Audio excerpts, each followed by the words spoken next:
Hello everyone, welcome back to our channel Light of Law with Rakesh. Today's video we are going to understand the Code of Civil Procedure 1908 Order 21 Rule number 1, which deals with how a decree amount should be paid or deposited. This is one of the most important rules in execution proceedings. Order 21 of CPC talks about execution of decree. Rule number 1 explains how the judgment debtor must pay money to the decree holder and how the payment should be recorded by the court. Let's understand this in very simple language. What is Order 21? Rule number 1. It tells the correct method of paying the decree amount. The judgment debtor can pay the amount in 3 ways.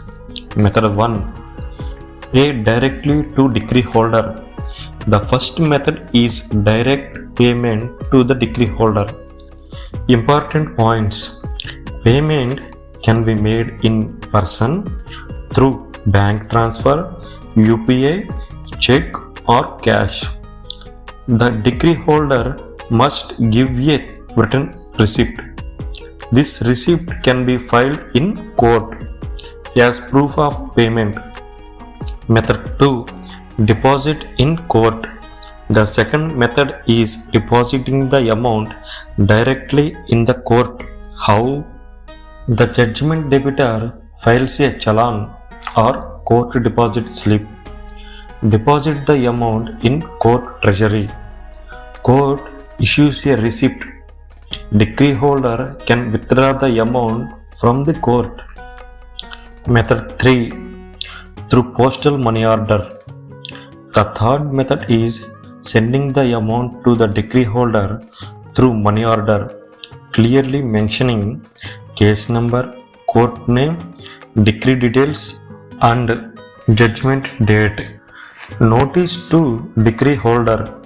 Whenever payment is deposited in court, the judgment debtor must send a notice to the decree holder informing about this deposit.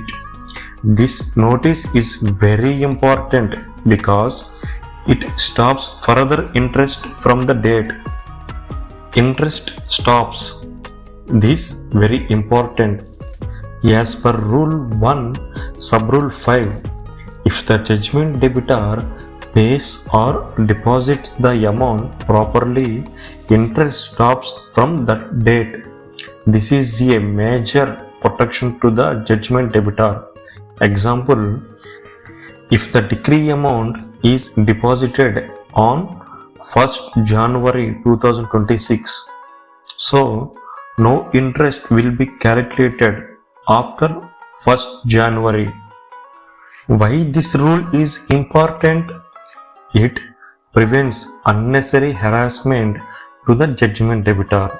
It ensures transparency in money payment. It protects the decree holder by giving proper record of payment.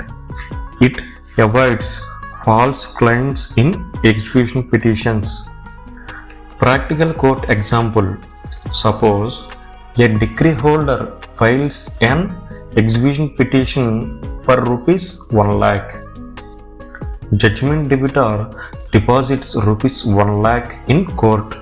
He immediately sends a notice to decree holder.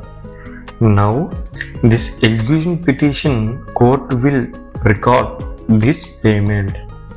Interest stops from the deposit date. Decree holder can withdraw the amount. The execution petition may be closed. Thank you for watching. If you found this video helpful, please like, share and subscribe to our channel Light of Law with Rakesh for more CPC rules related to execution petition. Thank you.